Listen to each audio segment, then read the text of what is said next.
Ministro, quando saiu a sanção da Lei Magnitsky, e é das coisas mais lamentáveis que se tem do ponto de vista de consequência, nós temos hoje um ministro da principal corte do país que está listado ao lado do que é o pior da escória no mundo, genocidas, ditadores, criminosos, bom, enfim. Agora, a aplicação da lei só se deveu a uma série de abusos e ela é extremamente bem fundamentada. O governo americano colocou as razões pelas quais ela foi aplicada. E agora nós não temos uma corte que quer se perguntar por que chegou a esse ponto. Ela quer responder.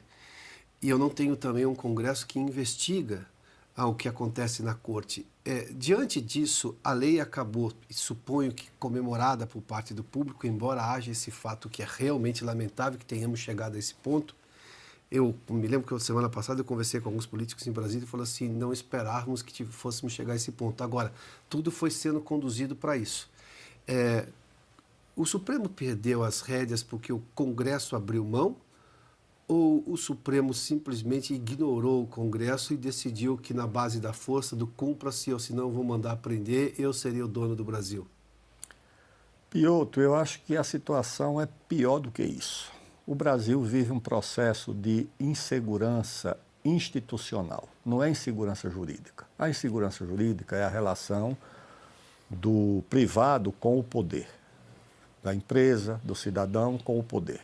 Aí isso gera a insegurança jurídica. Nós vivemos um processo de insegurança institucional. A insegurança institucional é quando não há, na relação entre os poderes, os limites nas atribuições de cada um. É quando você tem o Supremo legislando, revogando decisões do Congresso, como aconteceu recentemente com o decreto legislativo que revogava o imposto sobre as operações financeiras. Quando o Supremo desconhece uma decisão do Congresso sobre o chamado marco temporal e estabelece uma outra regra, o Congresso afirma o marco temporal, o Supremo revoga. Quando o Supremo já, por mais de uma vez, sobre as terras indígenas, marco temporal da demarcação de terras indígenas. O artigo 231 diz, com o verbo no presente do indicativo, que as terras realmente ocupadas deveriam ser demarcadas e pela interpretação do Supremo, não apenas as realmente ocupadas, mas outras que possam ser reivindicadas também poderiam ser demarcadas, gerando uma insegurança institucional, porque você tem duas decisões de dois poderes, o Congresso e o Supremo, sobre a mesma matéria e decisões antagônicas. Uma decide que fale o marco temporal, que é a do Congresso, enquanto que você tem essa situação. Então, você precisa restabelecer o equilíbrio entre os poderes. Agora, isso é um desafio nosso. Isso não é uma atribuição de um terceiro país. Nós não podemos aceitar que os Estados Unidos estabeleçam aquele princípio da época do Império Britânico, que é da extraterritorialidade, para julgar com os seus critérios e as suas normas problemas de outros países. Nós não podemos aceitar uma situação dessa. Isso é um princípio da soberania jurídica do Brasil. O Brasil tem que resolver os seus problemas. Se há abusos no Supremo, e há, nós temos que enfrentar e resolver como? Restabelecendo o Supremo como um tribunal constitucional, aumentando o número de ministros, porque esse número de 11 ministros, isso foi a Constituição de 88. Já foram 15, já foram 17 no Império, no começo da República.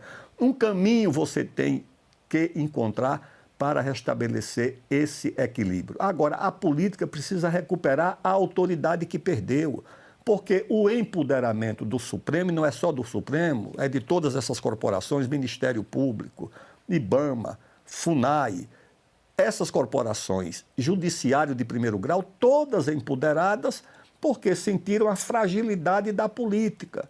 Ou seja, a política foi perdendo autoridade pelos seus erros, pelos seus equívocos, pelas suas mazelas, mas também porque as corporações se organizaram para disputar o destino humano, o destino da sociedade. Porque, em última instância, é o destino que está em jogo.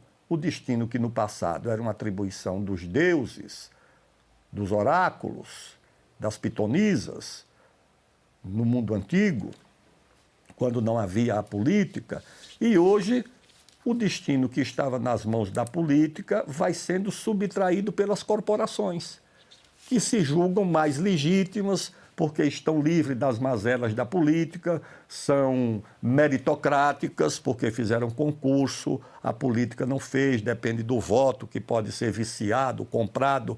Então, a política teve a sua autoridade subtraída. Ela precisa recuperar a autoridade e impor limites às corporações, principalmente ao Poder Judiciário, e dentro do Poder Judiciário, ao Poder Supremo, que é o STF. Isso precisa ser feito.